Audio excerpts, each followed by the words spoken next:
যাবতীয় প্রশংসা একমাত্র আল্লাহ সুবহানাহু ওয়া তাআলার, যিনি আমাদেরকে সৃষ্টি করেছেন, যিনি এক এবং অদ্বিতীয়, তিনি যারা সত্য কোনো ইলাহ নাই। দরুদ সাল্লাল্লাহু আলাইহি ওয়াসাল্লাম। আল্লাহুম্মা সাল্লি ওয়া সাল্লিম আলা নবিয়্যিনা মুহাম্মদ। আজকে আমি যেটা নিয়ে আলোচনা করব সেটা হচ্ছে পবিত্র কোরআনের সূরা আল ইমরানের 26 নম্বর আয়াত। আল্লাহ সুবহানাহু ওয়া তাআলা এই 26 নম্বর আয়াতে ক্ষমতা প্রকৃত মালিক কে, কেন আমাদের সব আশা ভরসা তার উপর রাখা উচিত, এই বিষয়ে আল্লাহ সুবহানাহু ওয়া তাআলা স্পষ্ট করেছেন।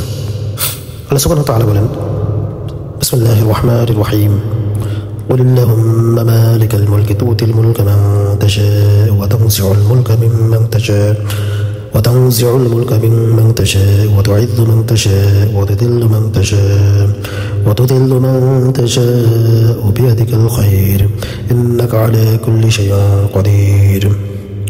বলুন, হে আল্লাহ, আপনি সব কিছুর মালিক। আপনি যাকে ইচ্ছা রাজত্ব দান করেন এবং যাকে ইচ্ছা রাজত্ব কেড়ে নেন। আপনি যাকে ইচ্ছা সম্মানিত করেন এবং আপনি যাকে ইচ্ছা অপমানিত করেন। সকল কল্যাণ আপনারই হাতে। নিশ্চয়ই আপনি সব কিছুর ওপর সর্বক্ষমতাবান। আল্লাহ সুবহানাহু ওয়া তাআলা মালিকুল মুলক, অর্থাৎ সমস্ত জগতের মালিক। দুনিয়ার রাজা বাদশারা সাময়িক মালিক, অস্থায়ী, একটা নির্দিষ্ট সময়ের জন্য। প্রকৃত মালিক একমাত্র আল্লাহ। আল্লাহ সুবহানাহু ওয়া তাআলা যাকে ইচ্ছা রাজত্ব দেন, যার থেকে ইচ্ছা তিনি রাজত্ব কেড়ে নেন। ফিরআউন, নমরুদ, সাদ্দাত, তাদের মতো শাসকদের উত্থান পতন একমাত্র আল্লাহ সুবহানাহু ওয়া তাআলাই আমাদেরকে স্পষ্ট করে দেখিয়ে দিয়েছেন যে ফিরআউন একজন স্বৈরশাসক হওয়ার পরেও তার জুলুম, প্রচুর পরিমাণ জুলুম বনী ইসরাঈলদের ওপর, তো এরকম একজন ক্ষমতাবান শাসককে মুহূর্তের ভিতরে আল্লাহ সুবহানাহু ওয়া তাআলা ধূলিসাৎ করে দিয়েছেন। নমরুদের মতো একজন জঘন্য শাসককেও মুহূর্তের ভিতরে আল্লাহ সুবহানাহু ওয়া তাআলা তার থেকে রাজত্ব করে নিয়েছেন। ইতিহাস, খলিফাদের উত্থান পতন আমরা দেখেছি। সম্মান এবং অপমান, সম্মানের একমাত্র উৎস হচ্ছে আল্লাহ সুবহানাহু ওয়া তাআলা। আল্লাহ তাআলা যাকে ইচ্ছা সম্মান দেন, যাকে ইচ্ছা তিনি অপমানিত করেন। ইউসুফ আলাইহিস সালামের বন্দী জীবন থেকে আমরা অনেক কিছু শিখতে পারি। একজন দাস হিসাবে তিনি সেখানে মিশরে সর্বপ্রথম তিনি ইন করেন, তারপরে সেখান থেকে উনি রাজত্বে কিভাবে আসেন। এত সম্মান তাকে কে দিয়েছিল? ইবলিস সম্মানিত জায়গায় ছিল, তো সেই সম্মানিত অবস্থান থেকে তাকে আল্লাহ সুবহানাহু ওয়া তাআলা অভিশপ্ত করেছেন। তিরমিজির বর্ণনায় রাসূল সাল্লাল্লাহু আলাইহি ওয়াসাল্লাম বলেন, যে ব্যক্তি দুনিয়ার সম্মান চায় আল্লাহ তাকে অপমানিত করেন, আর যে ব্যক্তি আল্লাহর জন্য নিজেকে ছোট করে আল্লাহ তাকে সম্মানিত করেন। অহংকার করলে আল্লাহ অপমান করেন, নম্রতা অবলম্বন করে আল্লাহ তাআলা সম্মান দেন।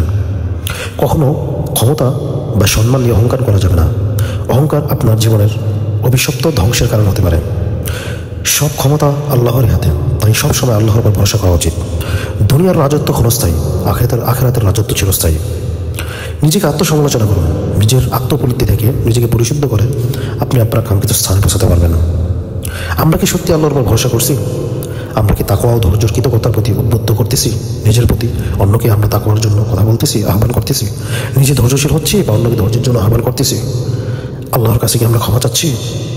সম্মান পাওয়ার জন্য যে আমরা সবসময় বিকুল হয়ে আছি বিভিন্নভাবে, সেই সম্মান তো আমাদের মুহূর্তের ভিতরে ধ্বংস হয়ে যেতে পারে যদি আল্লাহ সুবহানাহু ওয়া তাআলা চায়। তো এই জন্য সম্মান যে দেয় তার কাছে আমাদের ফিরে যেতে হবে। আল্লাহ সুবহানাহু ওয়া তাআলা যদি চান, আমরা আমাদের সেই কাঙ্ক্ষিত স্থান জান্নাতে যেতে পারবো একমাত্র আল্লাহ সন্তুষ্ট অর্জনের মাধ্যমে। আল্লাহ সুবহানাহু ওয়া তাআলা সূরা আল হাদীদের 2 নম্বর আয়াতে বলেন, লাহু মুলকুস সামাওয়াতি ওয়াল আরদ ইউহয়ি ওয়া ইউমীত ওয়া হুয়া আলা কুল্লি শাইইন কাদির। আকাশমণ্ডলী ও পৃথিবীর রাজত্ব একমাত্র তারই। তিনি জীবন দান করেন এবং মৃত্যু ঘটান, আর তিনি সব কিছুর উপর ক্ষমতাবান। সূরা ইউনূসের আয়াত 65 নম্বর আয়াতে আল্লাহ সুবহানাহু ওয়া তাআলা বলেন, তাদের কথা যেন আপনাকে দুঃখিত না করে। নিঃসন্দেহে সকল সম্মান তো আল্লাহরই। সূরা ফাতিহার আয়াত 10-এ আল্লাহ সুবহানাহু ওয়া তাআলা বলেন, যে কেউ সম্মান কামনা করে সে যেন জানে সমস্ত সম্মান তো একমাত্র আল্লাহরই। অহংকার ও সম্মান দিয়ে আমরা আমাদের জীবনটাকে অনেক সময় যেন নরকে পরিণত করি।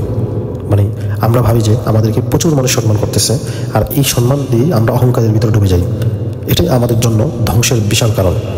মনে রাখবেন, অহংকার একমাত্র আল্লাহ সুবহানাহু ওয়া তাআলার চাদর। এটা নিয়ে যদি আপনি টানাটানি করেন মানুষ হয়, আপনি মুহূর্তে শেষ হয়ে যাবেন। সহিহ মুসলিমের বর্ণনায় আল্লাহ সুবহানাহু ওয়া তাআলা বলেন, গরিমা আমার চাদর এবং অহংকার আমার আবরণ। যে ব্যক্তি এই দুটির মধ্যে কোনো একটি নিয়ে আমার সঙ্গে প্রতিযোগিতা করে তাকে আমি জাহান্নামে নিক্ষেপ করব। তিরমিজি বর্ণনায়, তোমরা যদি আল্লাহর ওপর যথার্থ তাওয়াক্কুল করো, যদি তোমরা আল্লাহর ওপর পরিপূর্ণভাবে তাওয়াক্কুল করো, তবে তিনি তোমাদের রিজিক দিবেন যেমন তিনি পাখিকে দেন। সকালে ক্ষুধার্ত অবস্থায় সে বের হয়, সন্ধ্যায় পরিপূর্ণভাবে সে ফিরে আসে। হাদিসে কুদসিতে আছে, হে আল্লাহ, হে আমার বান্দারা, আল্লাহ সুবহানাহু ওয়া তাআলা বলেন, হে আমার বান্দারা, আমি তোমাদের জন্য সম্মান নির্ধারণ করেছি। যাকে আমি চাই সম্মান দিই, আর যাকে চাই অপমান করি। আল্লাহ সুবহানাহু ওয়া তাআলা আমাদেরকে দুনিয়া এবং আখিরাতের জীবন সুন্দর করুন, সহজ করুন। আখিরাতের জীবন এবং দুনিয়ার জীবন আমাদেরকে সম্মানিত করুন।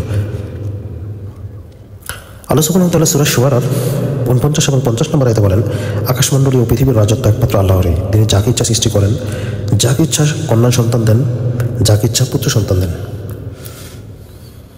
সূরা বাকারার ২৪৭ নম্বর আয়াতে আল্লাহ সুবহানাহু ওয়া তাআলা বলেন, নিশ্চয় আল্লাহ তাকেই তালুত হয়ে তোমাদের উপর মনোনীত করেছেন এবং তাকে জ্ঞান ও দেহে প্রাচুর্য দিয়েছেন, আর আল্লাহ যাকে ইচ্ছা রাজত্ব দান করেন। সূরা মুমিনের ১৬ নম্বর আয়াতে আল্লাহ সুবহানাহু ওয়া তাআলা বলেন, আজ রাজত্ব কার?